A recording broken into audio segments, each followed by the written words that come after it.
In your program, it says that the co-MCs are Tracy Kato Kiriyama and Mike Songsen.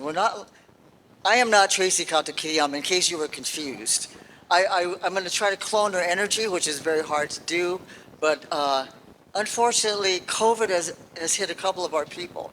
Tracy has COVID, and another person, Naomi Hirahara, who is supposed to be with us today, also has COVID. But you know what? Amy's spirit is with us. We are going to carry on, and it's a celebration of life. So we will celebrate the best way. And I want to say some words on behalf of the planning committee, whose names you'll see in the program. But I think it was really a labor of love for the planning committee, and all of us in different ways, maybe I speak for myself, learned so many new things about Amy or appreciated Amy so much more by working on this program today. And I was one of Amy's students. I knew her actually from the 70s. Everybody knew who Amy was. I never got to know her that well until I became her student in about 2015, and among other older sansei that were picking up writing after we retired. So I really appreciate Amy, and all of us know her kindness, her gentleness, her steadiness, her fire. Um, uh, and she might have been nervous today about what was going on and all the different changes we had, but we would have said to her, oh, calm down, it's going to be okay, it's going to be okay. And so we're just telling ourselves, it's going to be okay. And I'm going to say a little bit about Mike Songsen, who is the co-MC, a very good friend of Amy's. He knew both Amy and Tracy Kato Kiriyama very well. He organized 2 tributes for Amy over the last, well, definitely one in the last year and before that as well, which was very special to Amy. And you can say a little more about yourself, Mike. Thank you, Kathy. Hello, everyone. My name is Mike Songson. In the early 2000s, I read a poem from Amy from this book, Nights of Fire, Nights of Rain, the 10 Million Flames of Los Angeles, that just really inspired me. And I was reading Amy for several years before I ever had a chance to meet her. And when I met her somewhere maybe 15 years ago, her kindness was equal to her incredible poetry. And over the last several years, over the last 10 plus years, we, through a number of readings where we featured Amy, and little by little I got to know her. But at that same time, I was becoming an educator, becoming a parent, becoming a professor. And Amy was a huge influence on me, and taught me how to balance it all out, taught me that you can be a parent and a poet and a teacher. And so Amy has been a major inspiration to me. And so I'm just honored to be here, and we're going to celebrate Amy. Okay, maybe everyone should take a deep breath and, and think about Amy, and as Raul says, our beautiful Amy. So we're going to read about her, and it's in your, everybody received this beautiful booklet that was put together by a couple of people in our planning committee, Ann Coburn and Margie Lee and another person. So we're going to read this. You could follow along. Amy Uyematsu was a remarkable poet, and as a sansei, a third-generation Japanese American, a fierce advocate for the Asian American community. She graduated from UCLA with a degree in mathematics and a commitment to her Asian American history. She passionately embraced her identity, influenced by the theories of the Black Power movement, and articulated the emergence of Asian American identity in her powerful essay, The Emergence of Yellow Power in America. Armed also with her math degree, Amy affected countless lives as a public high school math teacher in Los Angeles for more than 3 decades. Throughout her life, Amy championed racial pride, economic empowerment, and the establishment of political and cultural institutions that would uplift and validate the experience of Asian Americans in the United States. Amy's poetry reveals a profound connection to her Japanese American heritage and a steadfast commitment to addressing racism and social inequities. Her first book, 30 Miles from J-Town. Hey, make some noise for 30 Miles from J-Town, folks, real quick. Let's make some noise.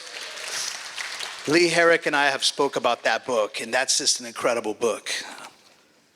Garnered the prestigious Nicholas Roerich Poetry Prize in 1992, marking the beginning of a literary journey that would touch the hearts and minds of readers everywhere. Just recently, Amy was collaborating with a group of French translators working to publish her poems in French. Amy's poetry is a tapestry that interweaves politics, mathematics, love, spirituality, and the natural world. Her words have the power to inspire introspection, provoke thought, ignite change, and also acknowledge humor and love in our lives. Through her writing, she illuminates the experiences of the Japanese American community and contributes invaluably to their literary heritage. Equally important is Amy's dedication to her family, her mother, Elsie Uyematsu Osijima, her husband, Raul Contreras, my man Raul, yeah. Her son Chris, hey Chris, good to see you. Daughter-in-law Corinne, grandsons Tyler and Mason. Each of their lives has been enhanced and enlightened by the remarkable spirit Amy Uyematsu embodied. Her legacy as a poet, educator, and advocate will continue to resonate, reminding us of the importance of fighting for social justice and using the written word as a tool for transformation. Okay, folks, well, you know what? We're going to bring up our first speaker of the day, okay? We're bringing up the California Poet Laureate. This man was the first Asian American to serve in that role. Lee Herrick's writing has appeared widely in literary magazines, textbooks, and anthologies, such as Here, Poems from the Planet with an introduction by the Dalai Lama, Indivisible, Poems of Social Justice with an introduction by Common, and Dear America, Letters of Hope, Habitat, Defiance, and Democracy, among others. Lee currently teaches at Fresno City College and the MFA program at the University of Nevada, Reno at Lake Tahoe. He's been very close with Amy for a long time, and he's going to tell you all about it. Please, without further ado, make some noise for Mr. Lee Herrick.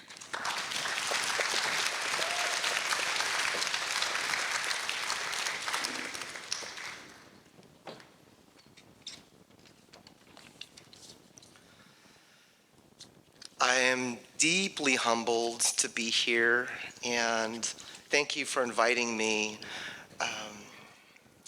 Raul, and to the whole family, my heart is with you.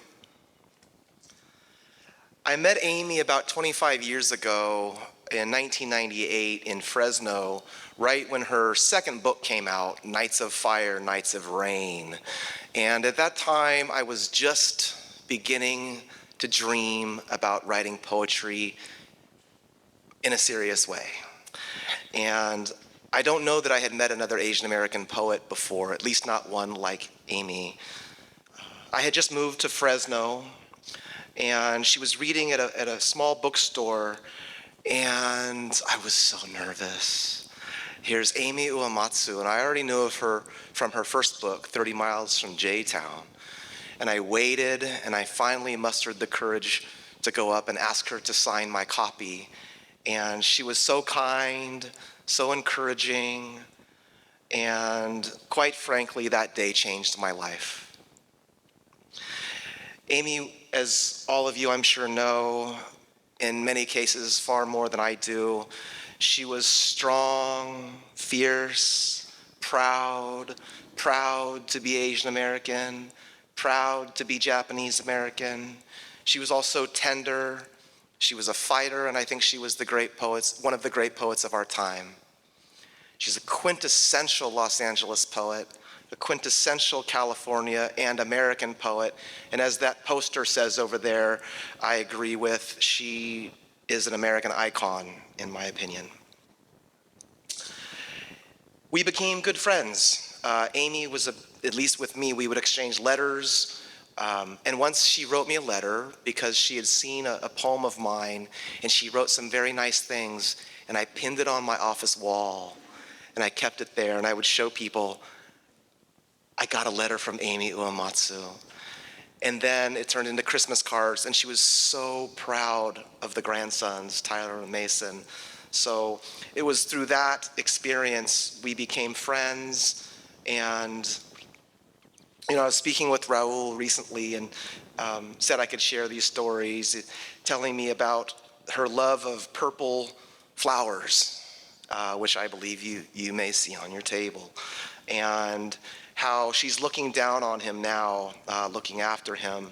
And he told me about a time, one of the many events, where she drew audiences, but there was one particular event at San Diego State where this flock of Asian American women and girls just rushed up to the book signing table afterwards. And it was that kind of impact that she had, not only on people from those backgrounds, but poets from all walks of life. And I know you know this, but Amy's reach was far and wide, far and wide. And for me, as a Korean adoptee, raised in a white family with whom I'm close, But where I did not have a lot of Asian American models, Amy is central in my life. Amy's with me at every reading I do, her spirit, and her example and friendship meant the world to me. You are a dear and beautiful light, Amy, and you will always be remembered. I'm going to read my favorite poem of hers. It captures a little bit of that fire and justice, and also her love of nature and of family. So this is from her book, Stone Bow Prayer. This is Amy's poem, Purple Like Iris.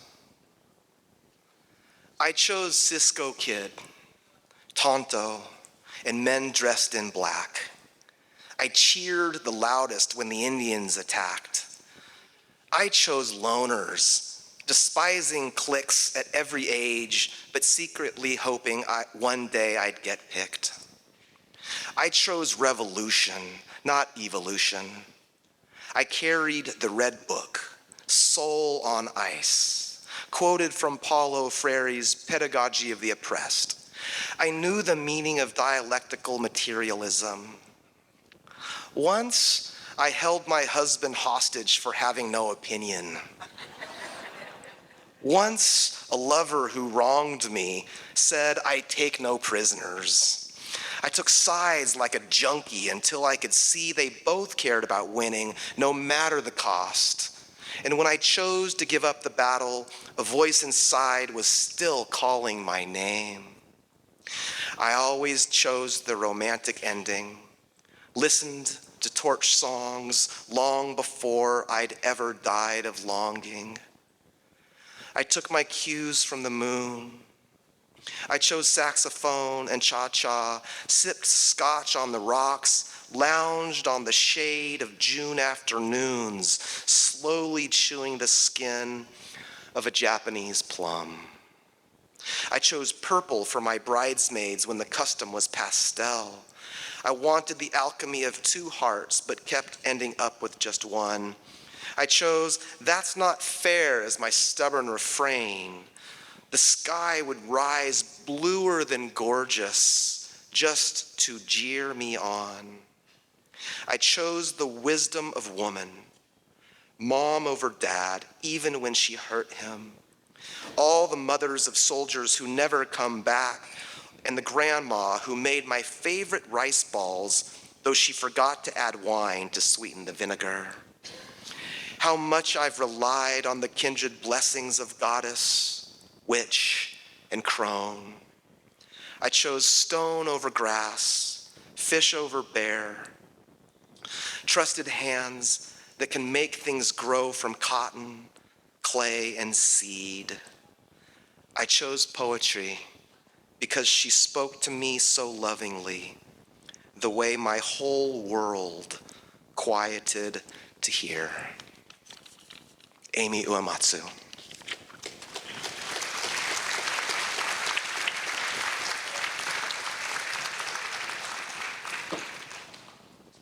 Thank you, Lee.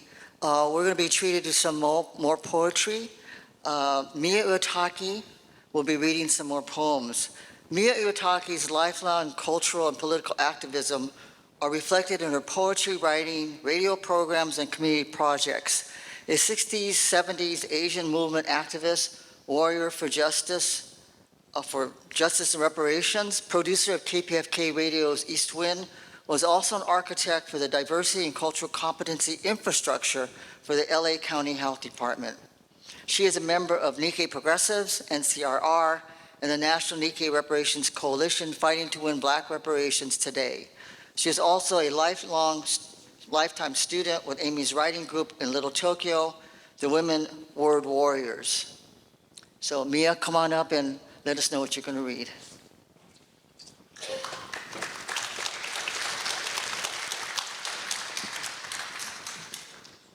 Uh-oh. Why did I have to follow Lee? Well, thank you, Raul and Chris and family. Amy was a dear friend, a righteous sister, but her superpower was as a poetry sensei.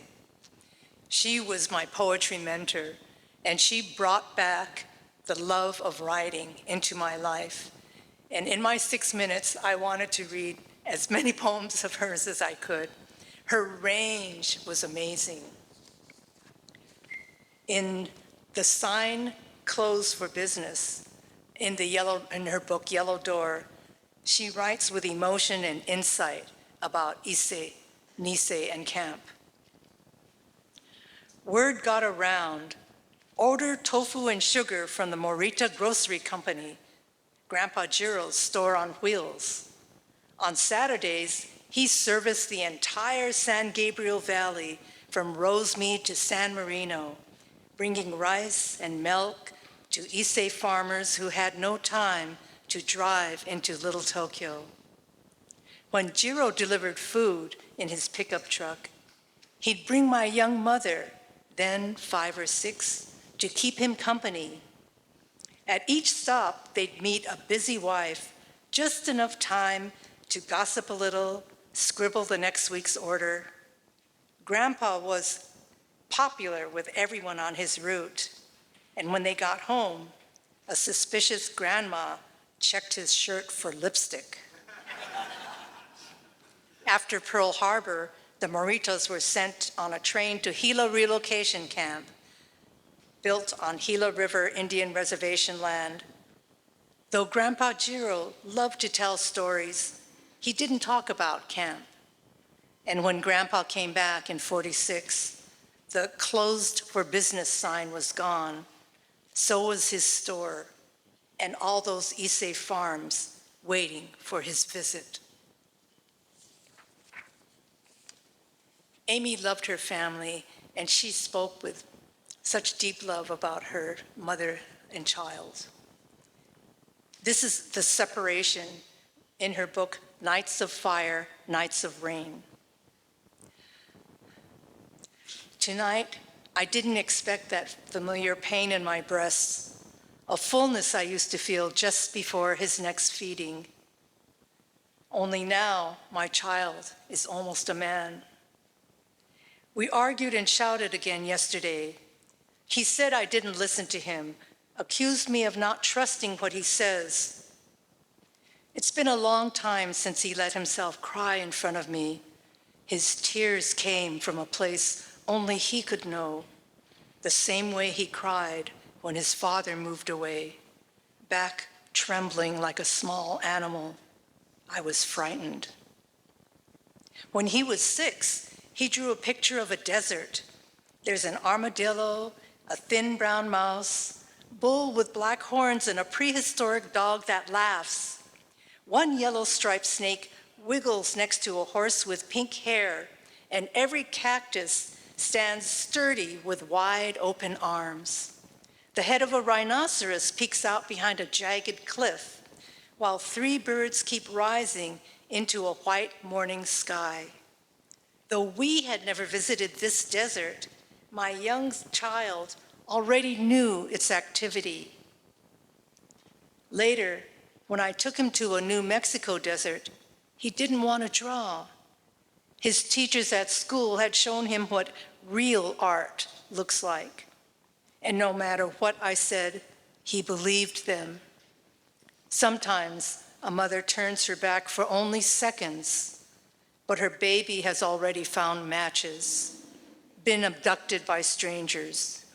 Now, my son copies dragons and airplanes from books and photographs, and I know I am part of that betrayal. Raoul brought this poem to me. I think he said it was her last poem. Ode to Asian Sisters on the 50th anniversary of Theta Kappa Phi, UCLA. To those that come before us, those not of legend but local fame, our mothers and grandmothers, farmers, laundry workers, cooks, immigrants, who came to Angel Island, Hawaiian plantations, Central Valley fields, women who made the streets of Chinatown, Little Tokyo, Koreatown, Little Saigon, Manila Town buzz sweetly with talk story, gossip, and song.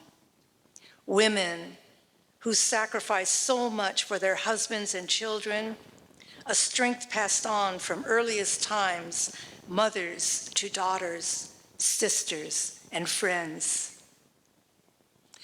To those who shine light into our American history, leaders like Yuri Kochiyama, Grace Lee Boggs, Angela Oh, fighting for civil rights in Harlem, Detroit, and LA. Artists like Maya Lin with her Monument to Peace, or Janice Marikitani, whose poems tell our real story. Fearless mothers who stand up. Lily Chin, whose son Vincent was clubbed to death by angry auto workers. Or the mother of Erin Watada, speaking from coast to coast in support of her son's refusal to fight in Iraq. To those who have touched the lives of women in this room, women like my Nisei mother, imprisoned in Gila Desert, telling me what it was like to be sent away on a train. Or young Margaret O'Hara, who, denied entrance into UCLA's Greek sororities, helped found Theta Kappa Phi. Or Theta alumna Karen Ito, who was the first at UCLA to teach the landmark course, Asian Women in America. To all these women warriors, we give thanks. To all our generations of sisters, may we grow ever closer in spirit. And we will for you, Amy.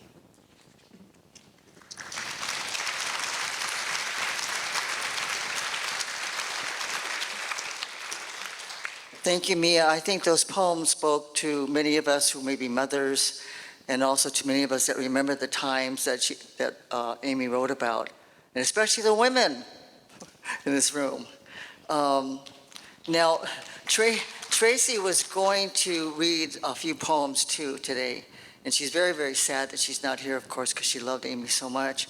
But we are going to ask Jude Narita to come up and read one of the poems that is very meaningful for today, and Tracy asked that that be read. So Jude Narita is an award-winning actress, the first Asian American woman solo performer who wrote five solo performances, and her award-winning play was Coming into Passion, if some of you remember that. And she was a friend of Amy's in POW, which I forget stands for Pacific Asian Women Writers West, something like that. And but Jude is also in her own right a great contributor to the community, has read her poetry and performed many of her plays in our Day of Remembrances and for community events. So we thank Jude.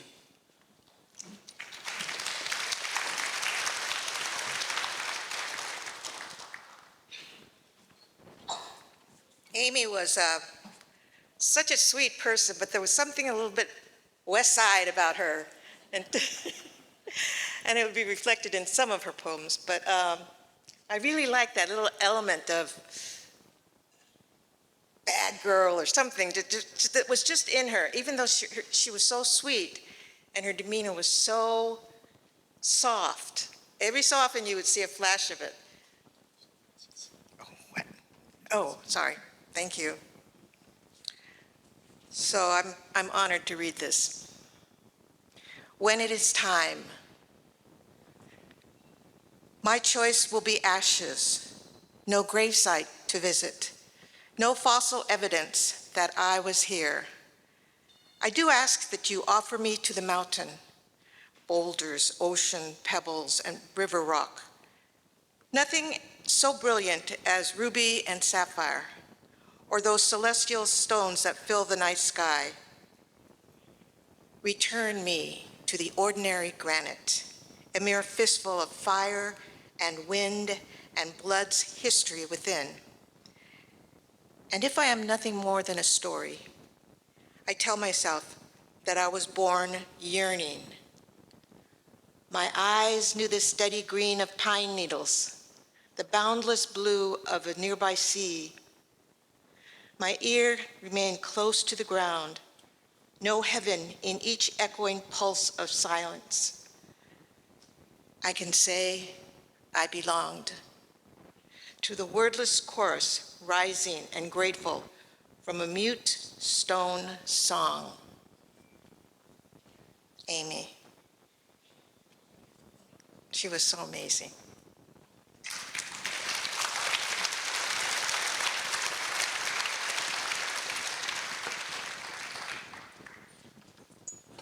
Hey, please keep it going for Jude, please, one more time.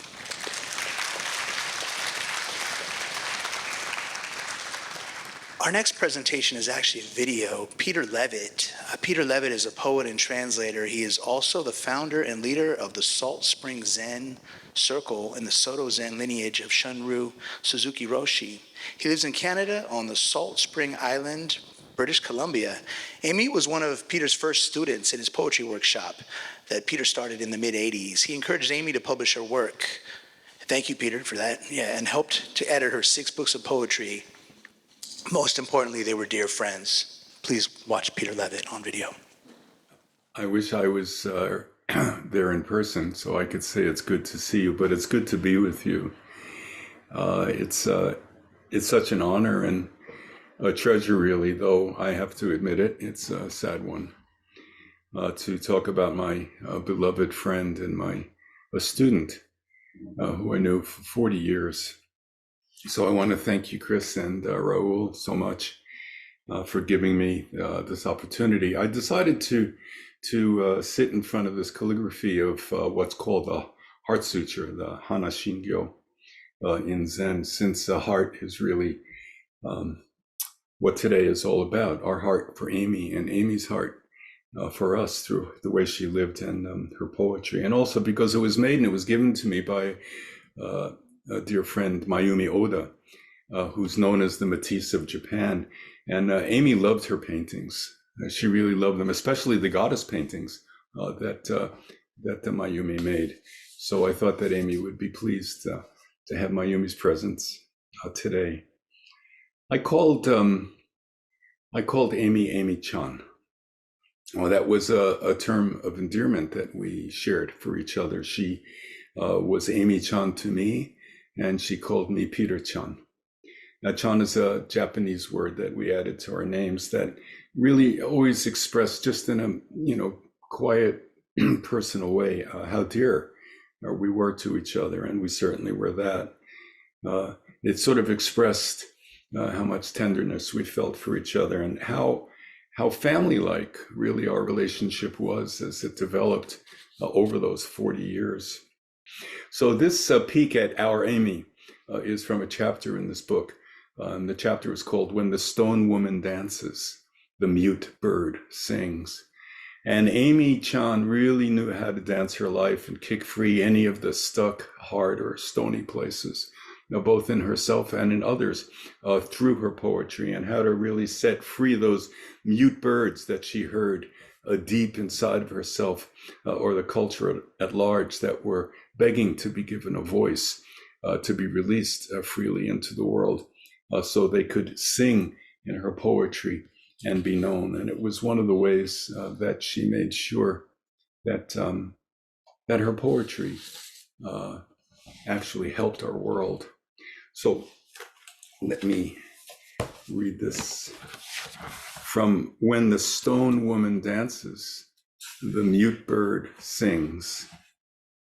I have a friend, a poet, and sometimes we quote, talk poetry. That was actually Amy's phrase, we talk poetry. And like many other people, she is someone who feels a special connection to stones. Those of you who know her well know that that's true. And when she holds certain stones in her hand, she does so with what she describes as a feeling of reverence.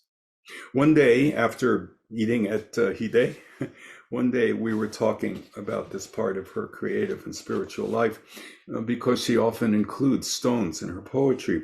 And she said that the experience of reverence comes quite naturally to her. because she feels as if the stones she holds are grandmothers or grandfathers, or sometimes they are children.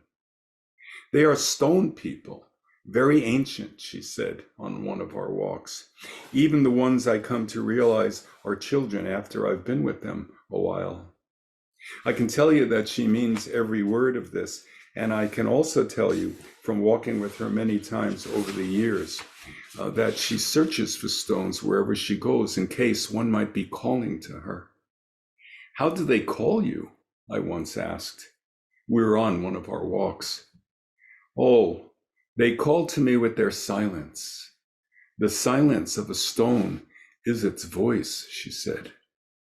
And how do you hear them if they speak with silence? I asked her. I hear them with my whole body and mind. Usually I begin to hear a stone calling with the first glance of my eye. As you can see, talking poetry is a wonderful language, especially when our senses are set free from their usual limitations and boundaries, and we can hear with our eyes or see with the sensitive touch of our fingers and our hands. But then, she said, very quickly, as my glance turns to seeing alone, and the stone's color and shape fill my eye, its voice moves through me and through my entire body, like the sound of an organ filling a cathedral, except the music the stone plays is its silence. That's what she said. It's very erotic, really, very sexy, she said, and she smiled. When this happens, I feel a kind of warmth, she went on, or the promise of that warmth all through me, and I pick up the stone and hold it because my hand understands the silence of a stone in a way that sometimes makes me cry. It's in their weight and the way their shape fits my palm. That's how stones really speak to us, you know. And she gave me a conspiratorial smile. I think many of us know what my friend is saying, even if we don't talk poetry on a regular basis. Maybe we don't know it about stones precisely, but there is an intuitive eroticism or relationship of a very silent and sacred kind between human beings and the things of the natural world. In my friend's case, in Amy's case, when the stone's life has spoken sufficiently for her to understand its desire, in order to hear it with greater intimacy, she often encloses the stone in her hand and shuts it. She either replaces the stone where she first spotted it, quote, because it wants to stay with its family, she says, or she holds it a while longer, listening, before placing it in her pocket and taking it home to join its brother and sister stones on her stone shrine. I've seen this shrine, and it is reverently and beautifully made. I'd like to end simply by saying, Amy-chan,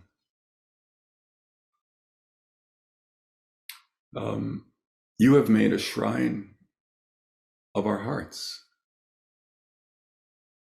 a shrine to honor the world,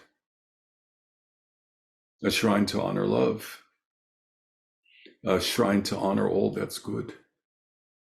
And because you've made it with your true heart and your poetry, it is beautifully and reverently made.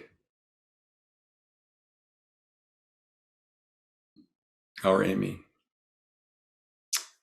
thank you again for letting me be part of this celebration of this beautiful woman. I'm sorry I can't be there. I'm far away right now in another part of the world. Be well, everyone. But folks, Pam Ward is a lot of fun. You're going to love Pam Ward. LA native Pam Ward released her book of poetry, Between Good Men and No Man at All, from World Stage Press. She's published 2 novels, Want Some, Get Some, and Bad Girls Burn Slow. A UCLA graduate, a recipient of California Arts Council Fellow, a Pushcart Poetry nominee. Pam is published in Voices of Leimert Park, Calyx, and the LA Times. She's currently working on a novel about the jazz of Central Avenue and the Black Dahlia murder. And that actually happened just a few blocks away from where Pam grew up. Pam is really LA, and I cannot think of two women poets more LA than Pam Ward and Amy. So, and also recently, Pam and I did an event in downtown LA and the grand performances, and we stopped and had a moment of silence for Amy before. So please, folks, please give it up for Miss Pam Ward.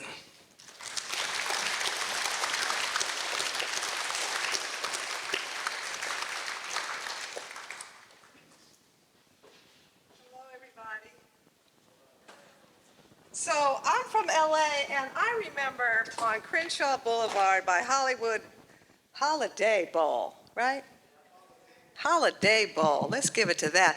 We went to the Nisei Festival every year, and people don't realize in this city, because it seems all crazy and divided, but black folks and the Japanese were like this, man. I mean, we hung out, we did parties, we had cars, I mean, the clothes and everything.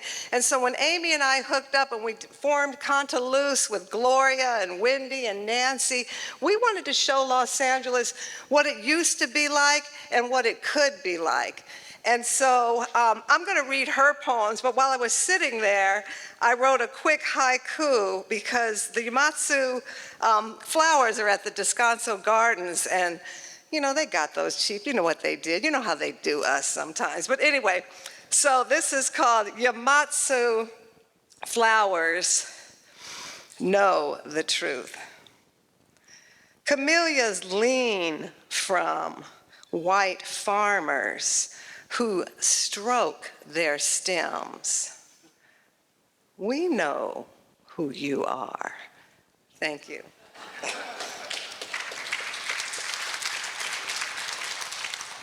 I had more drama with it when I was at my seat, but anyway.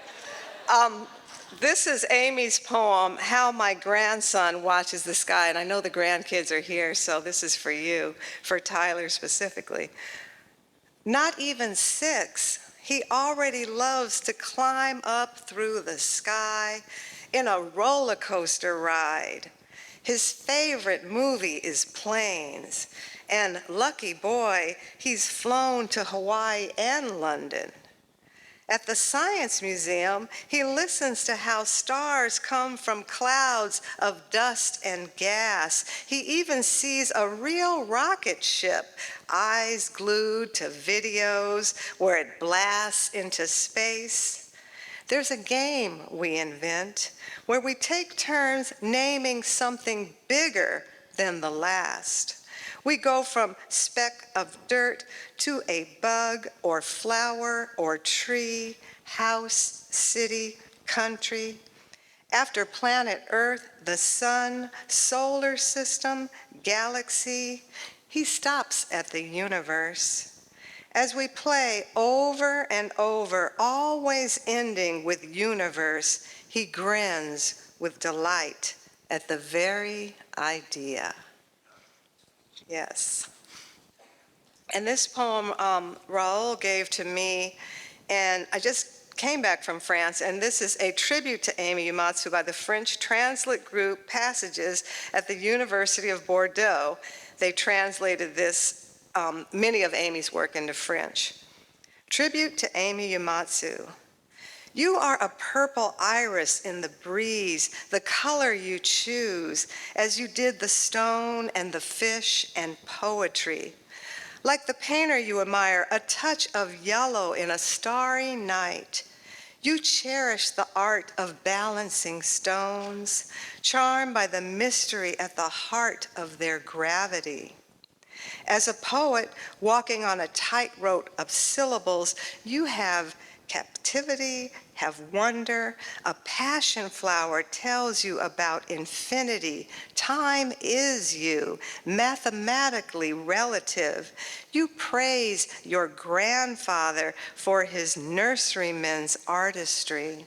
In growing plants, you love dancing cha-cha and eventually get a kick at Zumba crazed grandma with bad knees. Did you finally ride your yellow dragon?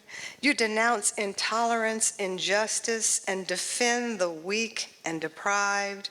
You share the meaning of Shikadagani, make the best of what cannot be changed, and you adopt the talent of Indio, the fine art of speaking through silences. What is left us in this moment of awe and yet enduring celebration with those gathered by their love of you? We, a bunch of French translators, united by our inordinate love of your poetry and reduced to borrow your words and colors to praise you, to thank you for your gifts to us, your friendship and your trust. We're grateful for your light, peace, generosity, your beautiful harmony, and your sense, and your new send of eternity. May your words keep resonating in our language as in yours through the echoing silence of a restful garden bathed by ocean. Thank you very much.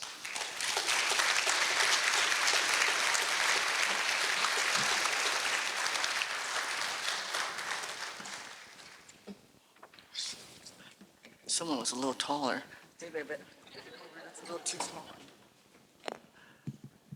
Okay, thank you, Pam, for reminding us of our unity with many other communities, and also the fact that Amy's influence was not just here, but all over, and especially from the French translators who sent that remembrance to Raoul.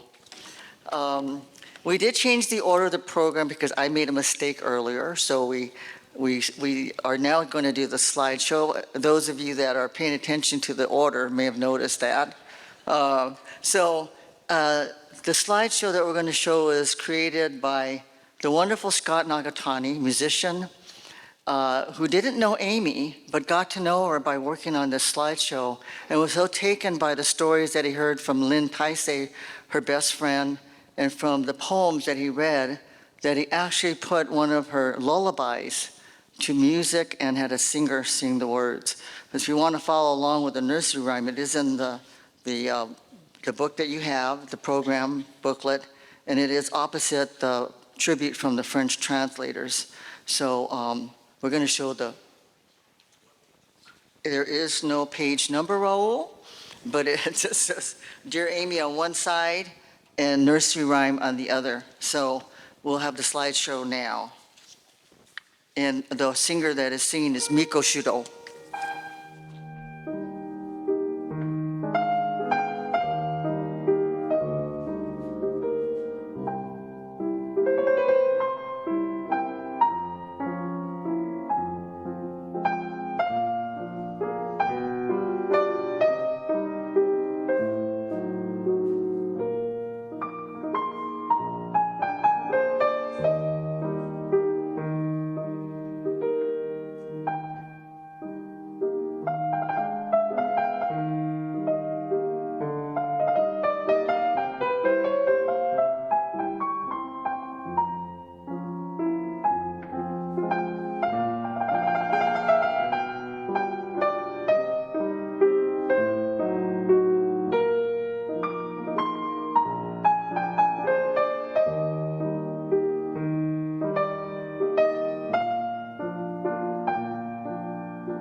I can only give you love that lasts forever, and a promise to be near each time you call. And the only heart I own is for you and you alone. That's all. That's all. I can only give you country walks in springtime, and a hand to hold when leaves begin to fall, and a love whose burning light will warm the winter night. That's all. That's all.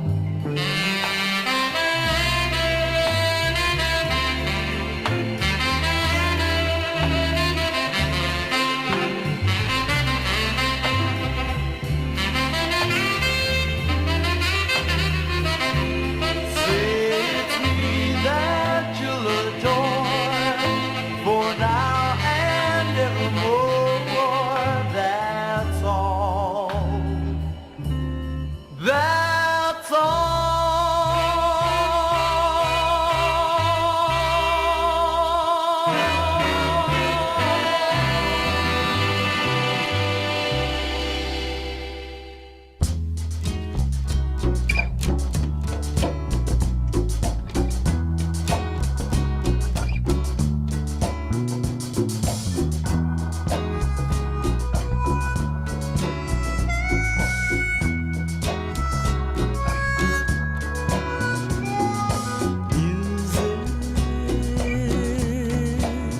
is what we like to play. Yeah, yeah.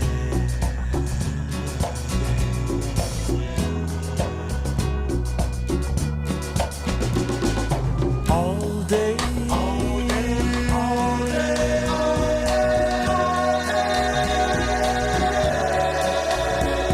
to soothe your soul. Yeah.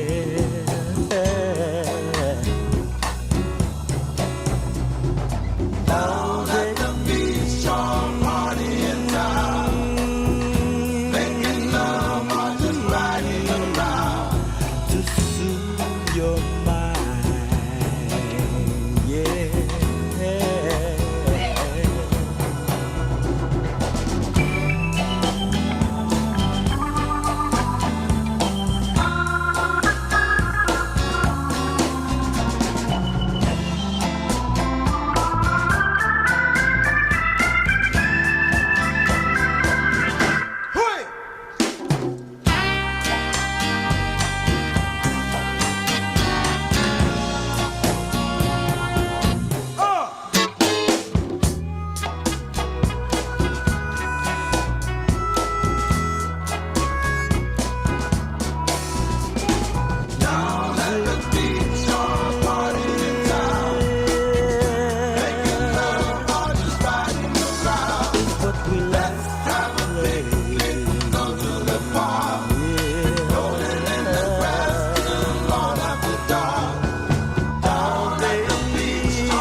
The stars will sing a song for you.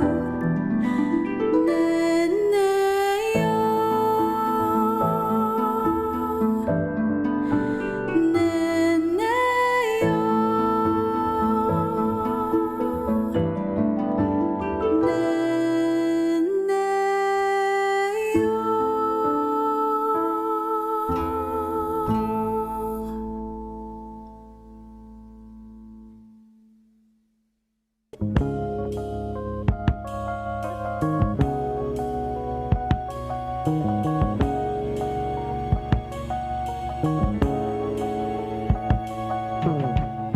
we come together on a special day. Sing our message loud and clear. Looking back, we've touched on sorrowful days. Wow. Future past, they disappear. You will find it's yeah, when you look way down in your heart and soul. I don't hesitate, 'cause the world seems cold. Stay young at heart. 'Cause you never, never,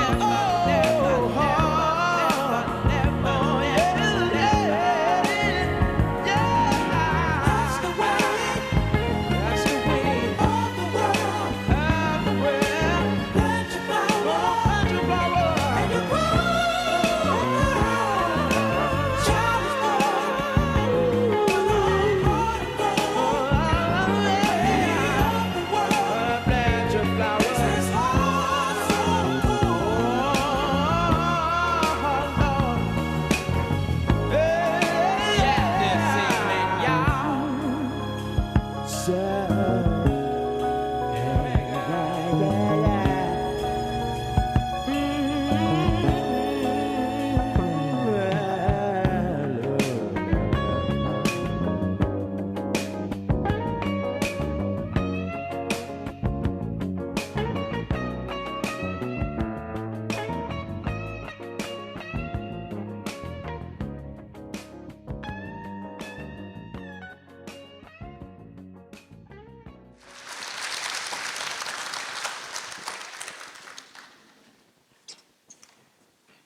I almost think we need a moment after that slideshow, but Scott did such a great job, and again, want to mention Miko Shudo, who sang the poem, the lullaby, and I think it just her love of her family, and especially her grandsons.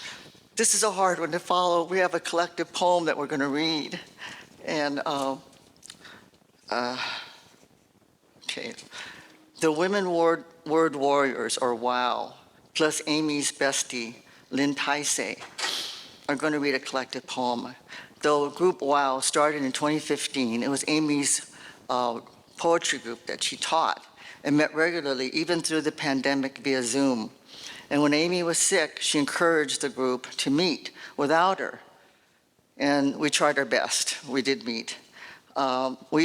Tracy Katakiriyama helped us put this together by offering prompts about things that we loved about Amy, things that Amy said to us, and what she loved. So I'm going to call the collective, the word group up here. Janice Yen, Keiko Mia, Lynn Taisi is coming up, and Nina Chan, and myself. Amy says, a poet is both mother and father.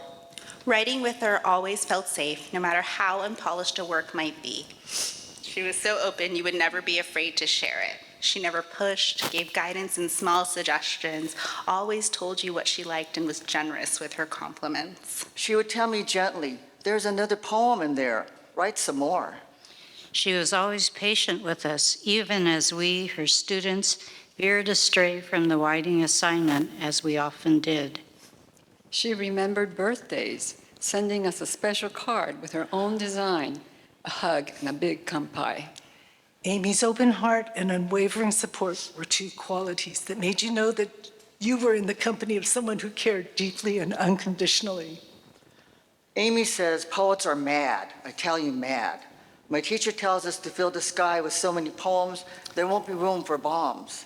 Purple was her color, a hue that reflected her spirit and that she surrounded herself with, from irises and orchids to her socks and bridesmaids' dresses.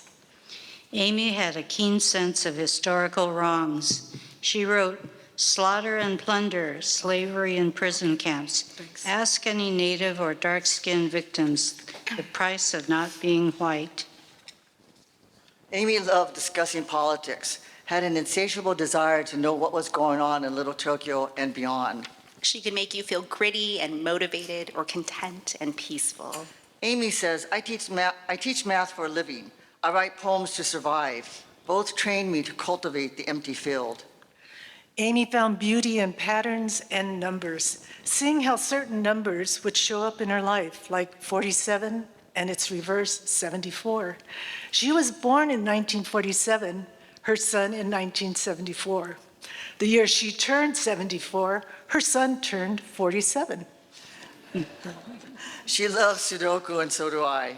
I was often tempted to ask her to share some of her hints and secrets in solving them, but I was too ashamed to ask. A blackjack player at heart, she found joy in the game where strategy, mathematics, and luck intertwined. I admired her knowledge of math. She used it to make a living and helped to shape her poetry. Each week with Amy was a lovely collection of little vignettes to create from our minds, our senses, our feelings. She would tell us to walk outside. Write things by hand. Write about what you know. Observe what is around you. Amy and I loved just hanging out and talking about small things. A plain bowl of white rice and Japanese pickles. TV shows like A Million Little Things and America's Got Talent. Being called Gum Gum by grandsons who could not pronounce grandma. Amy had a traveler's soul that took her on many adventures in Portugal, Brazil, Cuba, and Spain. Glimpses of romance, dancing, and music. The Galapagos Islands, Machu Picchu. Beautiful images of nature and the ocean. China, Tibet, and Japan. Her love of stones. She said, "And I have long called myself a stone lover, somehow knowing my unfinished story is also carried in the wordless stones that fill my path." Amy could say so much with so little. We thank you, Amy. We shared a history. My father worked for your grandfather in the 1930s. I will take with me your smile, your humility, your flexibility, your tenacity, your courage. You always made me feel welcome. You told me how you appreciated my perspective. It always felt special when my words captured an image you liked. What I loved about you, you were humble, you were so interesting, so cultured, not just in your own heritage, but others too. Amy, you were kind and incredibly thoughtful. You had a hard time with origami, but tried anyways. Thank you. You taught me to embrace my heritage. Amy, you told me to write about what we know, to think about my family history and my long journey of activism in Little Tokyo. I'll always think about your quiet sense of humor. You're urging us to journal more for reflections, observations, and new poems, and the camellias at Descanso Gardens and their Uyematsu legacy. You contributed so much through writing, mentorship of students, and your willingness to speak truth to power. Thank you for being the big sister I lost. Sharing advice and trusting each other with our dilemmas, I will remember your grounded presence and steadiness, yet how surprisingly nervous you were around technology. Your deep sensitivity to people's feelings, often agonizing over how to handle a situation. Always responding to a message, no matter how short or inconsequential the message may have been. Amy, you and I could talk for hours about our dreams, our plans, weighing life choices. Our friendship based on honesty, sincerity, and trust. You had the ability to find humor in the silver lining in situations, sharing laughs together. The history we built is a testament not only to our friendship, but to the supportive, thoughtful, and powerful person you are. You are a forever friend. Thank you.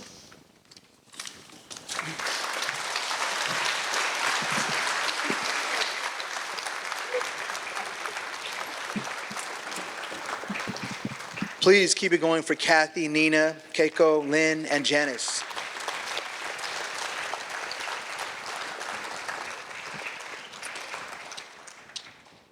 We're about to bring up a really talented musician who played with Amy on 5 of 6 of her book parties. Taiji Miyagawa is a third-generation Japanese-American bassist who has worked with such groups as Russell Baba, Nobuko Miyamoto, and the jazz band Hiroshima.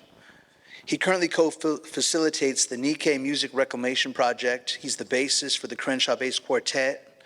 He's done a lot of great work. Please give it up for Taiji, folks. Taiji Miyagawa.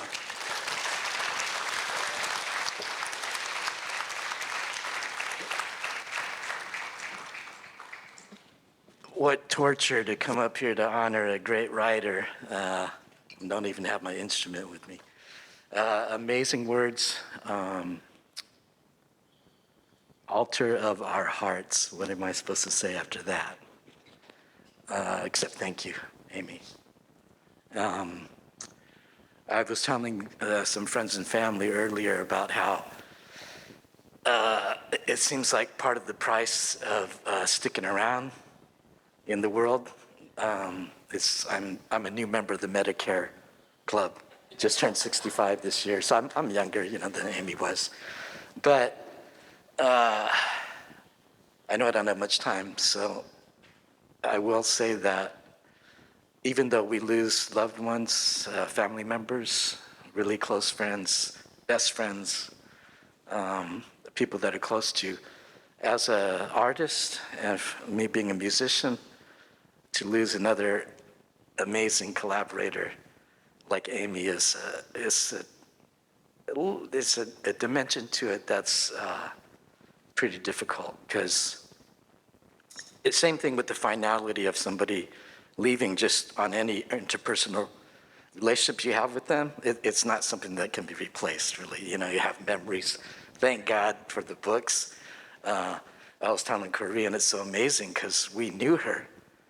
And the fact that she has her poetry printed, and because you knew her, you hear her voice reading, right? And you feel her the same way you felt her when you're reading those words. It's like magic, right?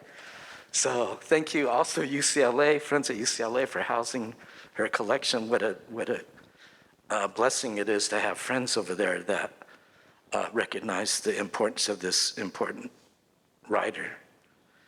I really appreciate everything. Thanks for the museum and especially the family and the committee who put this together. Amy knew, as everybody that's read her poetry, she knew about all of the process of creativity with the arts, the universe, the world, Mother Nature, and all that stuff. And you can see it in the title of some of her books and in her poetry. She was tuned into that indigenous vibe, right? Like, she loved music, entertainment type music, but I'm really grateful because she also understood what I was trying to do in terms of music as an art, a creative form, where you're exploring things in the same way that poets do, but just through a different medium. And it wasn't easy to try to come up with stuff to work on her poetry book launch parties, but the experience was really amazing, to develop the friendship and collaboration, bounce ideas around. And she knew about those elements of music that go beyond just the sound of the instruments, but the whole idea of nature's time, the pacing that Mother Nature does to continually regenerating and bring forth new life. And it was so great to be able to work with somebody that understood that on a very deep level. Thank you. I have no idea what this video is, but that's my piece. Thank you.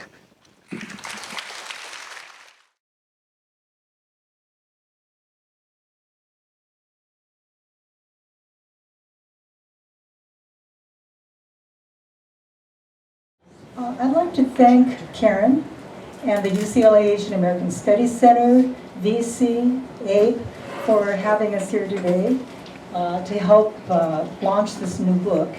And special thanks to my friend Taiji here. Taiji has accompanied me at many poetry readings. He's been with every book that came out, he's been with me. And so it's kind of, I don't know, it's kind of a just expected thing now. I'm going to talk a bit, this will be kind of like my story. Just to set a background for all this. This year we are celebrating the 50th anniversary of Asian American Studies at UCLA. I was really lucky to be in that first class taught by Yuji. And Mike, I think you were TA? Yeah, I was really, really lucky. And you talk about life-changing experiences. Yuji taught it. This was when the class was titled Orientals in America. So Asian American hadn't even become an accepted term yet. So we all know what exciting times we were a part of. I mean, I really feel lucky to have grown up in that period. And so even though pioneer makes us sound kind of old, at the same time, boy, we were lucky to have experienced what we experienced.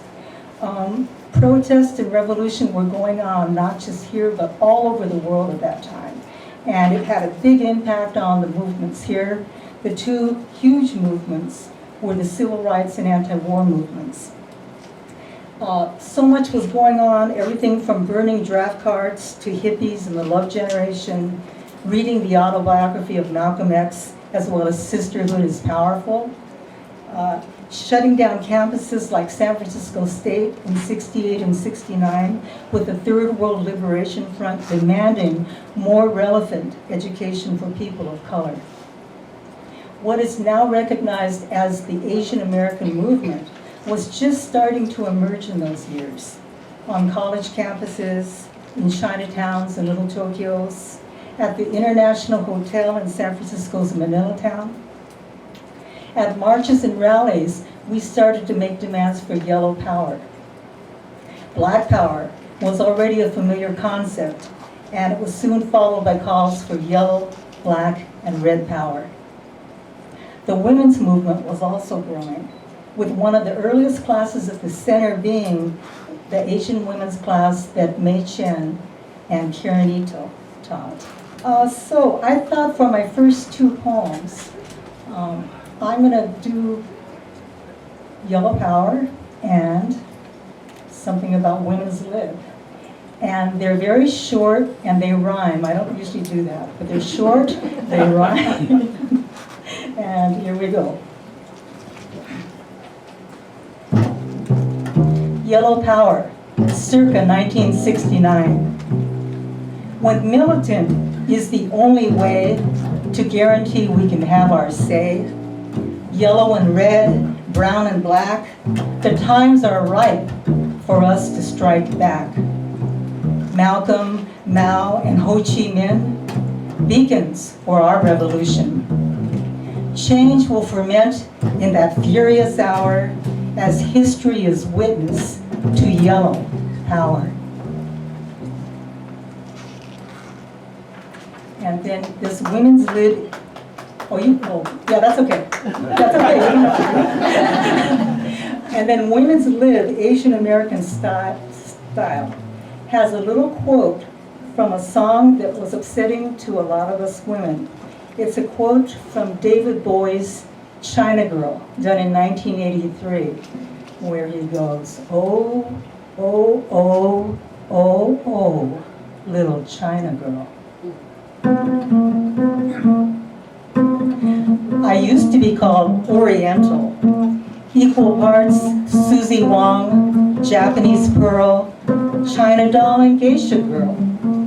I admit, I've been raised to nod and smile, but no way in hell was I ever going to grovel as your beaming ornamental.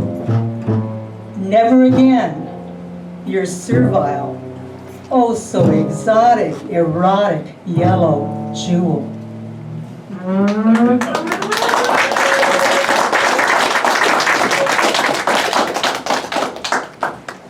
Okay, so last year I wrote a poem around the idea of what's become normal in America.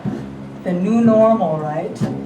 And our new normal includes gun violence in our public schools, people who can't afford housing or health care, white supremacists who march with torches and chant anti-Jewish slogans. That's our new normal. So I called the poem As American As, and I'm going to be reading from the third section. And in this section, I talk about the Black Panther Party, which was one of the leading groups of the civil rights struggles of the 60s. It inspired many of us in the Asian American movement. President's Day weekend, 2018. Black Panther, the new Marvel comic film, breaking records for ticket sales. Many young fans, too young to know about the Black Panthers of my generation. It's the same feeling of ethnic pride as 50 years ago, when Oakland Black Panthers served free breakfast to children. 268 Olympics medal winners gave the Black Power salute. And we sang with James Brown, I'm black and I'm proud, even if we weren't black. Revolutionary change, the new normal then, let it remain the new normal now, with Black Lives Matter, NFL players on bended knee, women's marches from coast to coast, high school students demanding anti-gun laws. 50 years ago when Martin was killed, who could imagine we'd elect Barack Obama just 4 decades later? Hip-hop music and dance would be global staples. Claudine Rankin's Citizen, the only poetry bestseller. Superheroes are nothing new in the struggle. Only this time, a Disney movie is giving every boy and girl, young and old, that big screen sensation of fighting for justice, as normal as Rosa Parks, Malcolm X, Harriet Tubman, on and on. Let us bridge the generations and remind all who listen that it only takes one woman sitting on a bus to inspire hundreds, one farm worker, one union activist, one parent to build a movement based on the power of the people.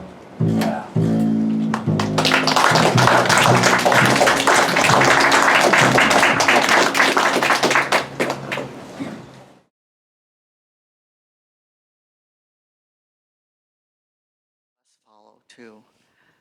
We didn't introduce the many family members. Thank you to all of you that are here today, but I just want to point out that Chris, her son, grandson, wife Corrine is here, and Raul at this table. And many, many, many family members are here at the different tables, at Raul's family, Amy's family. So during the reception, we hope that you'll meet them all, Chris and the kids. All of the people here are friends, and love Amy. So thank you all for coming. And I want to give some thank yous to people that are not in the program. There is an acknowledgement, but we had a lot of people helping out, in different ways as last minute things came up. I want to thank Jude Narita for coming in, for helping us with the stage management. And UCLA Asian American Studies provided some flowers, as well as Yvonne Nisho, who's taking care of her husband Alan, but managed to make some flower arrangements as well. Miko Shudo, who sang on the video slideshow, Jenny Chimori, who helped with the flowers, my son Dan, who did a little bit of editing, Steve Nagano, who helped with the slides that you'll see later. Amy took some beautiful photos of nature, and we'll be showing that during the reception period. We also want to thank Jeffrey Perlman, Evan Kodani, and Joy Yamaguchi. And also I want to deliver a thanks from Tracy Kato Kiriyama, who was supposed to be here with us, but as we said earlier, she has COVID. But Tracy was speaking to me earlier and was saying that thank you to Amy for just a lifetime of inspiration. When Tracy has to write a poem about family, she reads Amy. When Tracy has to write a poem about politics, she reads Amy. When she wants to write a poem about flowers and California flora and fauna, she reads Amy. And so Amy just has a towering poetic presence, but also Tracy and I were talking about, she taught us both how to be better, just how to be a better human, how to be a family person, how to represent your family, how to be selfless, just completely about the community and about her family and putting them first. And so we wanted to send that from Tracy in regards to Amy. And also, we wanted to invite Chris up. Chris, please, folks, give a big hand for her son, Chris.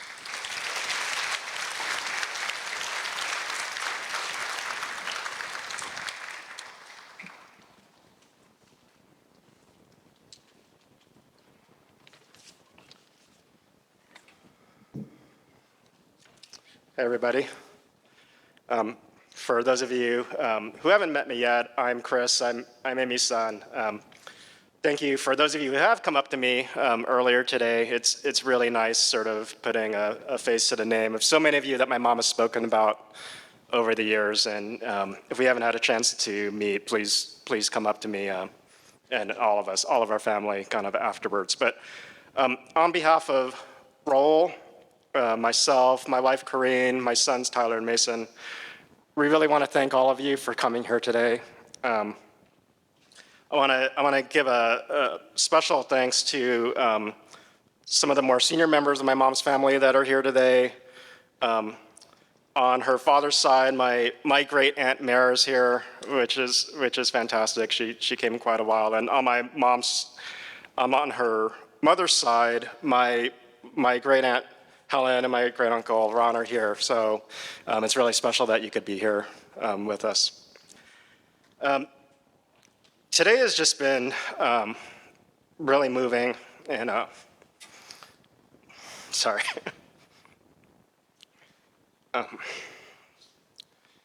It's been a special tribute for my mom. You know, she didn't even really want a service, and you know, funny enough, one of the reasons she didn't want a service is because she didn't think there'd be much interest in people showing up to memorialize her. And you know, I hope she sees all of this and how much love there is in this room for her. So, you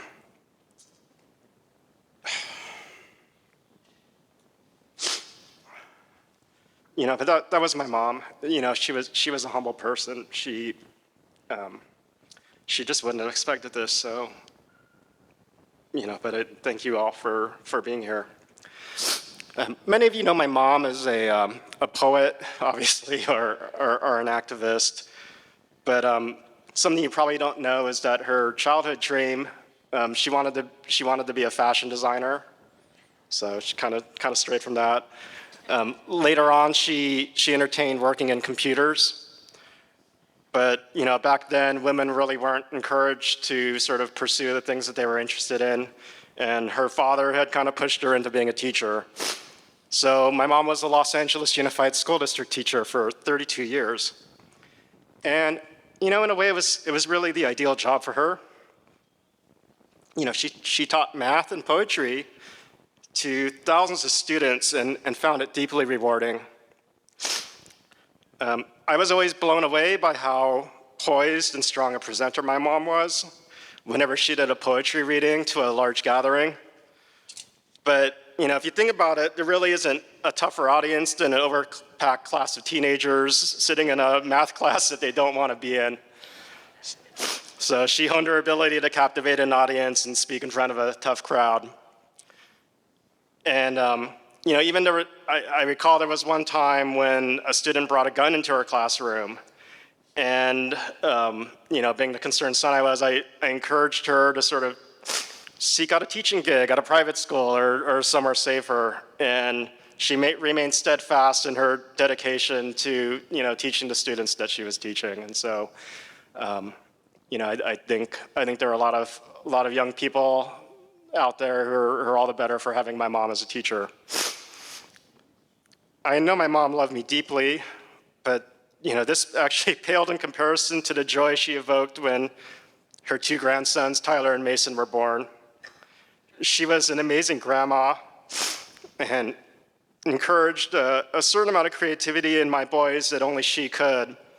It really pains me that she's not going to be able to see them grow up and become men, but there is part of her that is embedded in both of them that will help them in life, much as she has guided me in my life. My mom didn't want a memorial, but she was open to a celebration of life. And so we'd like to invite everyone to sort of hang out for a while and sort of celebrate my mom. We have bentos from a nearby restaurant, Aze, which was packed with items that my mom particularly enjoyed. I think there's a pork and chicken bento and a fish bento and a very limited number of vegetarian bentos, so please save those for the vegetarians. But yes, please socialize, fill out a memory card, share stories about my mom, and celebrate her life. So, thank you.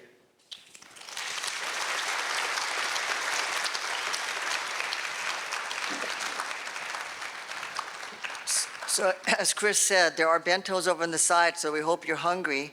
And I think we'd like to invite the family and the program participants, basically these rows that are in front, to maybe start first. And maybe your table could start first and get the bentos. Can you start us off? Okay. And we're very fortunate to have Scott Nagatani and Taiji perform and play music while we are eating, and we'll be showing some of Amy's photos of nature. So hang on. Share stories, share food, share hugs. Stick around. Thank you so much. We love you guys. Thank you.